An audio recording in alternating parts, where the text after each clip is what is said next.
Both the Northern Territory Government and the Federal Energy Minister remain confident in the Sun Cable project despite the company entering voluntary administration. Joining us live now for more analysis on this is Tim Buckley, Director with the Climate Energy Finance. Tim, thanks for your time. Great to see you in person. What's your assessment of what's happened here? Was it a battle of control between the shareholders? We don't know the full details, but as your earlier guests highlighted, this project isn't gone. It's gone into administration. Administration is very different to liquidation, and all of the comments from the major shareholders, from the government and both state and federal, have highlighted their increased confidence that the project can continue.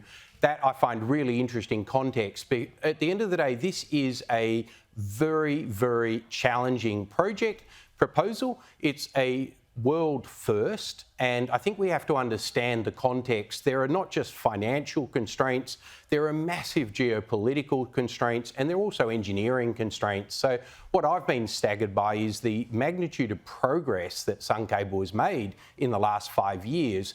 But I don't think I ever underestimated the complexity, the political complexity, financial and engineering complexity. So the idea of getting this project up and running by 2027, it's brilliant that they had a couple of billionaires backing them, and those billionaires have certainly drunk the climate Kool-Aid. They totally understand the climate imperative, the opportunity, but at the end of the day, a world-leading project needs to actually have sufficient government endorsement. And even though the federal government of Australia had endorsed it, the Singapore government had said they liked the project, but liking the project's different to owning it. Do you think setting that target for 2027 was just too ambitious? In hindsight, when you look at the engineering challenges involved, I've been studying subsea cables for a decade.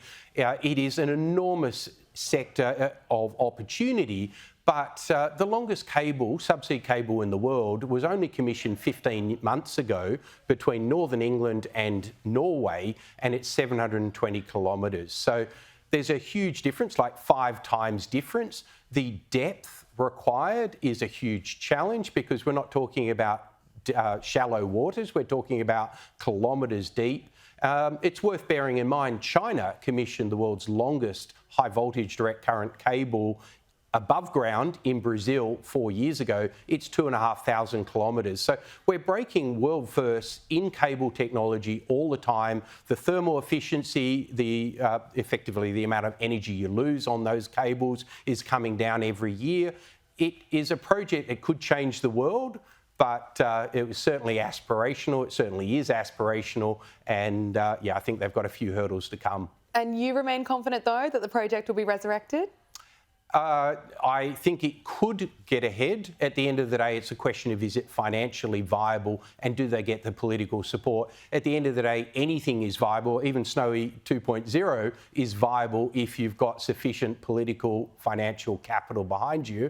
They've clearly got the financial capital. They need the political endorsement and buy-in. And I think that's maybe where the administration comes in. At the end of the day, this is a small private startup, okay, albeit with 2 billionaires backing it, but they need political standing as well. And political standing, not just in Australia, as we heard from Chris Bowen, but also from Indonesia, because the cable goes straight through Indonesian national waters, and Singapore government. If the project is to be resurrected, do you think changes need to be made? There will probably have to be changes to there will be changes to the shareholder structure. There will be new capital requirement. Interesting to hear Twiggy Forrest is happy to put in more capital. That shows he thinks it can work. And at the end of the day, it takes people like Twiggy and Mike Cannon-Brookes to change the world. I mean, Twiggy's done it with Fortescue. He's trying to do it with green hydrogen and FFI, Fortescue Future Industries. I mean, that is a world first. Now, a lot of people think he's mad, but when billionaires try and change the world, they can, and money talks. So at the end of the day, politics is also important here. And what's a more realistic timeline? If 2027 is out of reach, what do you expect?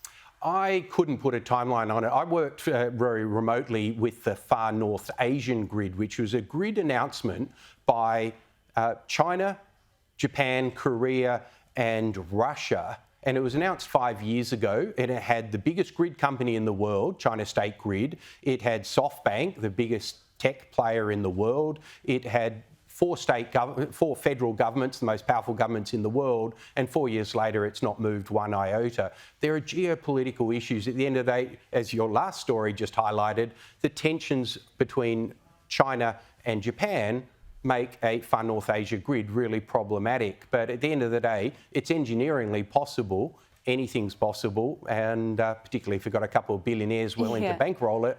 I suppose another challenge is now this uncertainty. That's not really going to help with investor confidence, will it?